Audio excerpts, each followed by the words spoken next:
Welcome to Suman TV. Gut health అంటే ఇప్పుడు గట్టి హెల్త్ అని డాక్టర్లు ప్రపంచవ్యాప్తంగా చెప్తున్నారు. సో యాక్చువల్లీ గట్ హెల్త్కి ఎస్పెషలీ పొట్ట చుట్టూ ఉండే ఫ్యాట్కి ఏమైనా కనెక్షన్ ఉందా? గట్ హెల్త్ ఎందుకు పాడవుతుంది, దాన్ని ఎలా బాగు చేసుకోవాలి? మనతో పాటు ఉన్నారు అందరికీ సుపరిచితులు వి స్పార్కిల్ నుంచి Vineela garu, dietitian, fitness expert, motivational speaker and what not. Vineela garu, welcome అండి. నమస్తే.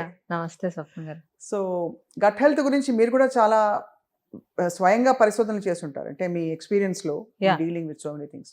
అసలు గట్ హెల్త్ బాగుండకపోతే ఏమవుతుంది చెప్పండి? అంటే ఇప్పుడు నిద్ర ఎంత ముఖ్యమో గట్ హెల్త్ కూడా అంతే ముఖ్యం. ఇప్పుడు గట్లో మనకి గుడ్ బ్యాక్టీరియా లేకపోయినా, ఊరికే గ్యాస్ట్రిక్ ఇష్యూస్ వస్తున్నా, ఐబిఎస్ ప్రాబ్లం ఉన్నా, వాష్రూమ్ సరిగ్గా అవ్వకపోయినా we need to work on gut. అంటే బెల్లీ ఫ్యాట్ ఉన్న వాళ్ళకి గట్ మీద కంపల్సరీగా ఆల్మోస్ట్ వర్క్ చేయాల్సిందే. సో ఆ గట్ హెల్త్కి సంబంధించిన ఫుడ్స్ ఎక్కువగా ఇవ్వటము, ప్రోబయోటిక్స్ ప్రీబయోటిక్స్ మీద కాన్సన్ట్రేట్ చేయటము, వాళ్ళ రిపోర్ట్స్ని బట్టి మేము ప్లాన్ చేస్తూ ఉంటాం.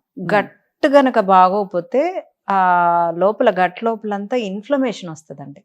ఇన్ఫ్లమేషన్ రాగానే మనం ఆలోచన విధానం మీద చిరాకు, కోపము, ఇండైజెషను, వామిటింగ్ సెన్సేషను, ఇవన్నీ ఒక సైడ్ ఎఫెక్ట్స్ అనమాట.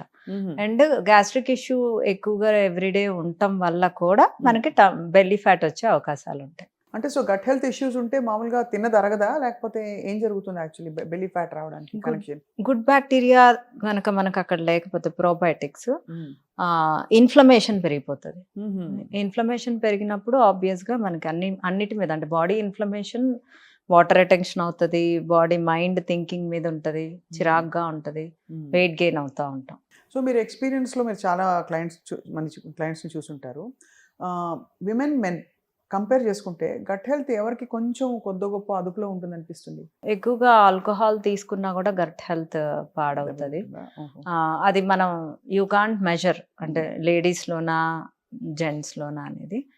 బట్ గట్ హెల్త్ ఆల్మోస్ట్ అందరికీ తక్కువగానే ఉంది ఈ రోజుల్లో మనం తినే ఫుడ్స్కి. వీఆర్ నాట్ టేకింగ్ అన్ని మనం కేటగరైజ్ చేసుకొని తీసుకోము. గుడ్ ఫుడ్స్నే తీసుకోవాలని లేదు. మనకుండే వెరైటీస్కి processed foods, ultra processed foods, means sugary foods, ఇవన్నీ ఎక్కువ తీసుకోవటం వల్ల మన గట్ హెల్త్ మీద పడుతుంది. సో ఎక్కువ అంటే మీరు ఒక బెంచ్ మార్క్ పెట్టుకుని మీ క్లయింట్స్కి ఇస్తారు కదా అడ్వైజ్. నేను చాలామంది చెప్పగా విన్నాను, నువ్వు 3 మీల్స్ తింటే రోజుకి 2 మీల్స్ బాగా తిను, ఒక మీల్ కొంచెం అటు ఇటు అయినా పర్లేదు. సో వినీల గారి అడ్వైజ్ ఏమిటి? మనం చేసే పనిని బట్టి మనం ఎన్ని క్యాలరీస్ తీసుకోవాలి, మన మెయింటెనెన్స్ క్యాలరీస్. ఈ రోజుల్లో మనం ఏమి పనులు చేయము, నడము, వర్కౌట్స్ లేవు, మన బాడీ మెటబాలిక్ రేట్లు లో ఉంటున్నాయి. ఆ మెటబాలిక్ రేట్లు కూడా మనమే పాడు చేసుకుంటున్నాము. Because we don't do exercise, we don't do much fastings. అవును. సో మెటబాలిక్ రేట్ లో ఉన్నప్పుడు మనం తీసుకునే క్యాలరీస్ని ఇంకెంతకంటే తినకుండా ఎలా ఉండను అంటే, మీ పూర్ మెటబాలిక్ రేట్ ఉన్నప్పుడు మీరు అన్ని క్యాలరీసే తీసుకోకపోతే you will increase your weight. అంతే కదా. అండ్ మీరు షుగర్, ఇప్పుడు చాలా మంది చిప్స్, జంక్ ఫుడ్ తింటూ నాకు ఇంకా ఆకలేస్తుంది అని తింటా ఉంటారు. అంటే అవి తక్కువ తినాల్సినవి తింటే ఆకలేదు. అది అందరం చెయ్యం కదా, అదే కదా మెయిన్. టేస్టీ ఫుడ్స్ అన్ని ప్రాసెస్డ్ ఫుడ్స్లోనే ఉండటం వల్ల అందరూ దానికే అట్రాక్ట్ అవుతున్నారు. సో అందుకనే నా ఫుడ్స్, ఎస్పెషల్లీ నా డైట్లో వంటకాలన్నీ ఆల్మోస్ట్ బాగుంటాయి. సో వంటకాలన్నీ రెసిపీలు మీరే చెప్తారు? నేనే చెప్తాను.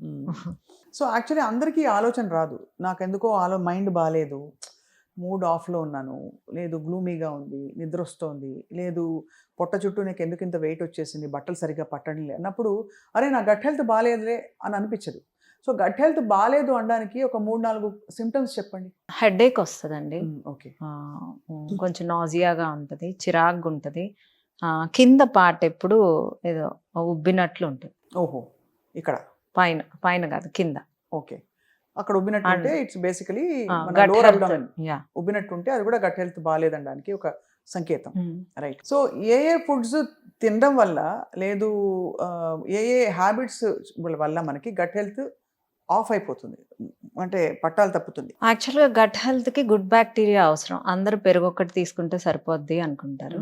యాహ్! యూ కెన్ కాంజీ అని ఉంటుంది. అంటే బీట్రూట్ కట్ చేసి కొంచెం ఆవాల పొడి వేసి చక్కగా వాటర్ పోసి ఒక 24 అవర్స్ ఫర్మెంట్ చేసేసి అది ఒకరోజు పెరుగు అలా తీసుకుంటా ఉంటే ఫర్మెంటెడ్ వెజిటబుల్స్ అంటే ఒక స్పూన్ వెనిగర్ వేసి కూరగాయలు కట్ చేసేసి అన్ని కూరగాయలు మిక్స్డ్ వెజిటబుల్స్ నిమ్మకాయ పిండి చక్కగా అది కూడా 24 అవర్స్ ఫర్మెంట్ చేసేసి అది సలాడ్ కింద తినటం వల్ల కూడా గట్ హెల్త్ బాగోతుంది. ఒకరోజు కాంజీ, ఒకరోజు పొద్దున్నే సద్దన్నం తింటాం చూడండి పెరుగు వేసి ఒకరోజు గెంజి అంటే మనం జస్ట్ గెంజి వంచుతాం కదా, ఆ గెంజి రాత్రి బయట పెట్టేసి పొద్దున్నే తీసుకోవచ్చు. అది తీసుకున్న దాంట్లో కొంచెం అన్నం వేసుకొని తాలింపు వేసుకొని తీసుకోవచ్చు. అది ఒకరోజు ఈ ఫర్మెంటెడ్ వెజిటబుల్స్ ఇది ఒకరోజు తీసుకుంటే సరిపోతుంది. రోజు పెరుగు మజ్జిగ తీసుకోవటం వల్ల సరిపోతుంది అనుకోకుండా మనం గట్ హెల్త్ బాగవ్వాలి కాబట్టి ఈ డిఫరెంట్ వెరైటీస్ ప్రోబయోటిక్స్ మనం పెట్టచ్చు.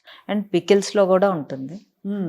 అంటే బట్ పికిల్స్ మళ్ళీ అంత మంచి మనం అంత ఎక్కువగా కన్స్యూమ్ చేయలేము. బటర్ మిల్క్ కానీ పెరుగు కానీ కాంజీ కానీ ఫర్మెంటెడ్ వెజిటబుల్స్ కానీ ఒక బౌల్ కూడా చక్కగా తినొచ్చు మనం తినే ప్రతి మీల్కి ముందు. రైట్. అంటే పెరుగు మజ్జిగలో ఇంకొక కన్సర్న్ ఏంటంటే డైరీ సోర్స్ కూడా మనకి ఇప్పుడు చాలా పెద్ద క్వశ్చన్ మార్క్గా మారింది. చాలా మందికి పడవండి, పాల పదార్థాలు ఎక్కువ పడవు, అందరికీ తెలియదు. సో అలాంటప్పుడు మనం కొబ్బరి పాలతో పెరుగు, వాల్నట్ మిల్క్ తో పెరుగు, రాగులు పాలతో పెరుగు నా డైట్ లో కూడా ఉంటాయి. అంటే అది తోడుకుంటుందండి. కొంచెం వేడి చేసి ఒక అవెన్ ఉంటే కనుక అవెన్ లో కొంచెం 2-3 పచ్చిమిర్చి కట్ చేసేసేసి అవెన్ లో పెట్టేస్తే అది చక్కగా తోడుకుంటది. సో ఇలా ప్రోబయోటిక్స్ రెగ్యులర్ గా తీసుకోవడం వల్ల గుడ్ బ్యాక్టీరియా పెరిగి బ్యాడ్ బ్యాక్టీరియా తక్కువ అవుతాయి. సో గట్ హెల్త్ ఇంప్రూవ్ అవుతుంది. గట్ హెల్త్ ఇంప్రూవ్ అవ్వాలి, రోజు ప్రోబయోటిక్స్ యాడ్ చేసుకోవాలి. ఓన్లీ పెరుగు తీసుకుంటేనే ప్రోబయోటిక్స్ పెరుగుతాయి అనేది రాంగ్. ఫర్మెంటెడ్ వెజిటబుల్స్, కాంజీ ఈ రెండు చాలా ఇంపార్టెంట్. రైట్. వీటితో పాటు నేను విన్నది ఏంటంటే నిద్ర సరిగ్గా లేకపోతే కూడా గట్ హెల్త్ ఆఫ్ అయిపోతుందని చెప్పి, అర్ధరాత్రి పూట చాలామంది ఏం చేస్తారు, నిద్రపోక 1 గంటకి 12:30కి రాత్రి చక్కగా ఒక బిర్యానీ మంచి దావత్కి వెళ్ళి లాగిచ్చేసి పడుకుంటారు, సరిగ్గా అరగదు. అది ఇలాంటివన్నీ కూడా మనని డిస్టర్బ్ చేస్తాయని చెప్పి. అంటే బిర్యానీ తినొచ్చండి, ఇంట్లో చేసిన బిర్యానీ నేను తినొద్దని అయితే చెప్పను. అసలు ఏం తినొద్దు అంటే మనం ఎందుకు పుట్టాలి అని నేను మాట్లాడతాను. ఆ విధంగా కరెక్టే. సో వారానికి 1-2 సార్లు తినటం తప్పేం లేదు బిర్యానీ. బట్ దేంతో చేశారు, డాల్డాతో చేశారా, ప్రాసెస్డ్ మీట్తో చేశారా? ఈ ప్రాసెస్డ్ మీట్ వల్ల కూడా గట్ పాడవుతుంది. ఇప్పుడు ఫ్రెష్ చికెన్ మనం వెళ్ళి కొట్టించుకొని ఫ్రెష్ మటన్ కొట్టించుకొని వచ్చింది వేరు, మనం ఆర్డర్ చేసుకున్నదే అది ఎన్ని రోజుల నుంచి వాళ్ళు స్టోర్ చేయడానికి ఏం కెమికల్స్ కలిపారో అంతే కదా, మనకు తెలీదు. అంత ఫ్రెష్గా ఎలా వస్తుందా? ఇప్పుడు మనం స్విగ్గీస్ వీటిల్లో ఆర్డర్ పెట్టుకున్నాం అనుకోండి, అది ఫ్రెష్ మీట్ అనే ఎలా అవుతుంది? అందుకనే మీట్ తినాలి అనుకున్న వాళ్ళు వెళ్ళి చక్కగా తెచ్చుకుంటే అదొక healthy way. So processed meet అయినా డేంజరసే, అందులో ప్రోటీన్ ఉన్న ప్రాసెస్డ్ మీట్ మనకు మంచిది కాదు. ఓహో, సో మెడ నొప్పికి మందు అయిపోయి మోకాలు నొప్పి తెచ్చుకున్నట్టు దానిలో ఇతర ప్రాబ్లమ్స్ వస్తాయి, ఎంత ప్రోటీన్ అయితే కూడా. సో ఈ కంజీ ఇవన్నీ తాగడంతో పాటు మనకి యాపిల్ సైడర్ వినిగర్ చాలా విత్ మదర్ అనే ఉండే అది చాలా, దాని గురించి ఎక్కువ చెప్తారు. ఏంటండి యాపిల్ సైడర్ వినిగర్ బెనిఫిట్స్ మీ ఎక్స్పీరియన్స్ లో చెప్పండి. అంటే అసలు వెనిగర్ పడే వాళ్ళకి అసలు చాలా వరకు ఇన్సులిన్ స్పైక్ అనేది లో చేసేయచ్చు. అసలు గట్టు కూడా చాలా బాగా అవుతుంది. ఏ మీల్ ముందైనా ఒక 1 hour కానీ 40 minutes ముందు 1 tablespoon Apple cider vinegar mother ఒక గ్లాస్లో వేసుకొని తీసుకుని ఆ డే మొత్తం గమనించండి.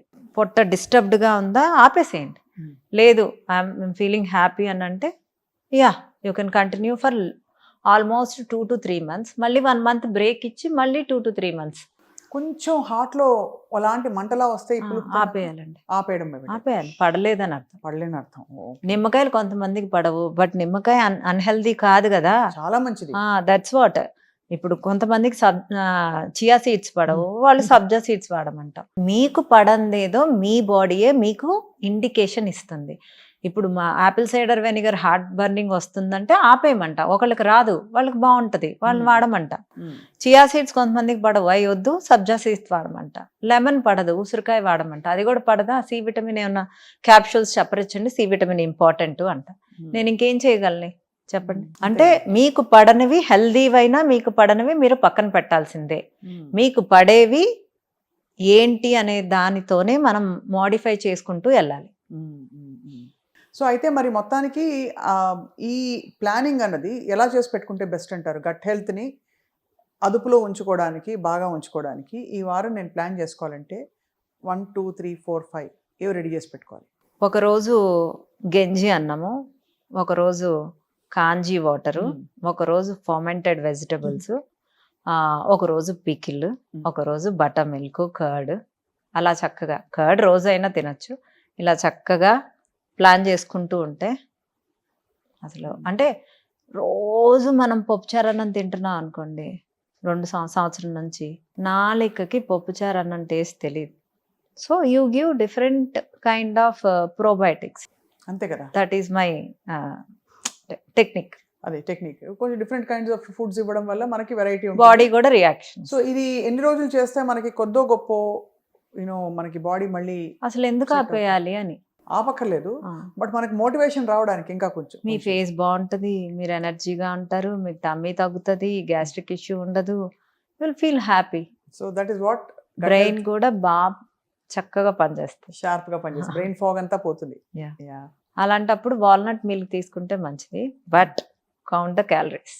అంతే, వాల్నట్ మిల్క్ లో క్యాలరీస్ ఎక్కువ ఉంటాయండి. డ్రై ఫ్రూట్స్ అండి, అయినా కూడా ఆల్మండ్ మిల్క్ తక్కువే ఉంటుంది కదా? లేదు, ఎక్కువే ఉంటాయి. ఉంటాయి. సో మరి ఆల్మండ్ మిల్క్ లాటే తాగితే కాఫీ, సో ఇట్స్ ఆల్మోస్ట్ అంతే క్యాలరీస్ వస్తాయి మనకి. హై ఇన్ క్యాలరీస్ అండి డ్రై ఫ్రూట్స్ అండి. ఇంకా లాస్ట్ ఆఫ్ కోర్స్ ఈ క్వశ్చన్ గట్ హెల్త్ గురించి తప్పకుండా అడగాలి. కాఫీ, టీ ప్రభావం గట్ మీద ఎలా ఉంటుంది? బికాస్ చాలా మందికి తేనుపులు వస్తాయి, కాఫీ తాగగానే కొంచెం బర్నింగ్ వస్తుంది. చాలా మందికి అసలు 2 cups బ్లాక్ కాఫీ అద్భుతం అని చెప్పి కొంతమంది పెద్ద పెద్ద డాక్టర్లు చెప్తున్నారు. సో ఏంటి అసలు ఈ కనెక్షన్ ఏమిటి? దాన్ని మనం లాక్టోస్ ఇంటాలరెన్స్ ఇది అందరికీ తెలిసిన విషయం. మనకు బేబీ పుట్టినప్పుడు కూడా మనకు ఒక 2 సంవత్సరం రోజులు పాలు వస్తాయి, తర్వాత ఎందుకు ఆగిపోతాయి? బేబీకి పాలు అవసరం లేదు. కాల్షియం మీకు రాగుల నుంచి, నువ్వుల నుంచి, పెరుగు నుంచి కూడా వస్తుంది. పెరుగు కూడా పర్లేదు. సో మీకు ఇన్ని రకాల కాల్షియం సోర్సెస్ ఉంటున్నప్పుడు మీరు పెరుగు, పాల మీద ఏమీ ఆధారపడక్కర్లేదు. చాలా మందికి ఆ బర్నింగ్ వచ్చినా వాళ్ళు పట్టించుకోరు, ఆ కాఫీ తాగిన ఆనందంలో. వాళ్ళు బ్లాక్ కాఫీకి షిఫ్ట్ అయిపోయి ఆ కెఫిన్ కావాలి అనుకుంటే మిల్క్ అవాయిడ్ చేయాలి. వాళ్ళకి తెలియకుండా హిడెన్ గ్యాస్ట్రిక్ ఇష్యూ ఉంటుంది.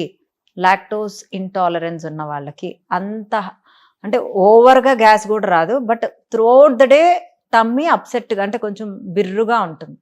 అది వాళ్ళు గమనించరు. నాకు గ్యాస్ట్రిక్ ఇష్యూ ఉంది, అసలు గ్యాస్ట్రిక్ ఇష్యూ దేని వల్ల వస్తుంది అనేది మిమ్మల్ని మీరు గమనించుకోవాలి. ఓహో, అంత శ్రద్ధగా చూస్తేనే, అంటే టెంప్ట్ అయిపోకూడదు ఫుడ్ చూడగానే, అది అప్పుడు తెలుస్తుంది మన బాడీ దేనికి స్పందిస్తుంది అని చెప్పి. ఎనివే మీరు మంచి మంచి రెసిపీస్ ఇస్తారు కాబట్టి గట్ హెల్త్ ఇంప్రూవ్ చేసుకోవడానికి ఒక వారం 10 రోజులు చేస్తే వాళ్ళకే డిఫరెన్స్ తెలుస్తుంది. విన్ల గారు, thank you so much. Very informative, I think చాలా అవసరమైన కాన్వర్సేషన్ ఇది. అఫ్ కోర్స్ ఇంకా చాలా విషయాలు మాట్లాడాలి, మీతో మాట్లాడుతూ ఉందాం as time goes by. Thank you Vineela గారు.